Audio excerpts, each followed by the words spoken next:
Le président de la Commission de l'Union africaine, le Tchadien Moussa Faki Mahamat a rappelé le 25 mai 2022, journée de l'Afrique, les différentes calamités qui minent le continent noir. Ci-dessous un peine de son message. Africaines, Africains, chères sœurs et chers frères du continent et de la diaspora, en ce jour de célébration de la journée de l'Afrique, je suis très heureux de vous exprimer mes vœux de santé et prospérité, à chacun et chacune de vous, que vous soyez des îles ou de la diaspora. La date du 25 mai porte en elle un double pouvoir d'évocation.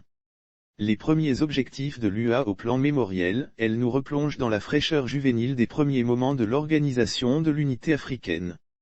Au niveau géopolitique et institutionnel, elle nous interroge en permanence sur notre capacité individuelle et collective à construire l'Afrique alors rêvée par nos pères fondateurs. Dans la trajectoire de son évolution, l'organisation de l'unité africaine s'est muée en Union africaine, manifestant ainsi une rupture de paradigme pour cause d'ajustement stratégique et d'efficacité opérationnelle avec pour seul objectif de donner corps et consistance à l'Afrique que nous voulons.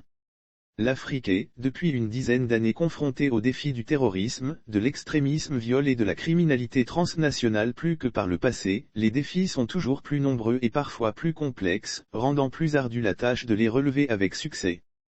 Ainsi, l'Afrique est, depuis une dizaine d'années confrontée aux défis du terrorisme, de l'extrémisme viol et de la criminalité transnationale, trafic d'êtres humains, de drogue, d'armes.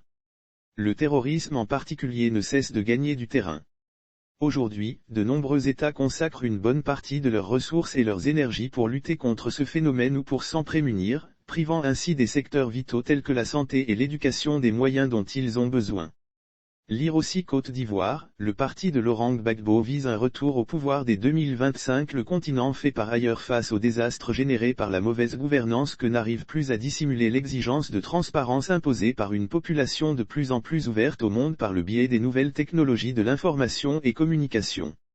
Les phénomènes tels que la corruption, les conflits intercommunautaires, les vagues récentes de changements anticonstitutionnels, etc., sont les avatars les plus visibles de cette gouvernance. Le chômage massif des jeunes et la précarité persistante des femmes du continent sont d'autres défis qui nous interpellent et nous obligent à des réponses urgentes, car cette catégorie de la population africaine n'accepte plus d'être une spectatrice passive de son destin. Le signe le plus emblématique de ces fragilités se trouve dans la crise alimentaire. À toutes ces contraintes s'ajoute la crise économique qui s'abreuve du fardeau de la dette, de la crise climatique et énergétique qui, elle-même retentit sur les prix des denrées alimentaires à travers le coût exorbitant du transport, tandis que la crise sanitaire consécutive à l'apparition de la Covid-19 affaiblit les capacités de production des différents agents économiques. Plus récemment, l'Afrique est devenue la victime collatérale d'un lointain conflit, celui opposant la Russie à l'Ukraine. Alors, que faire face à tous ces défis? L'Union africaine a réagi rationnellement à travers. En bouleversant en profondeur le fragile équilibre mondial géopolitique et géostratégique, il a également projeté une lumière crue sur les fragilités structurelles de nos économies.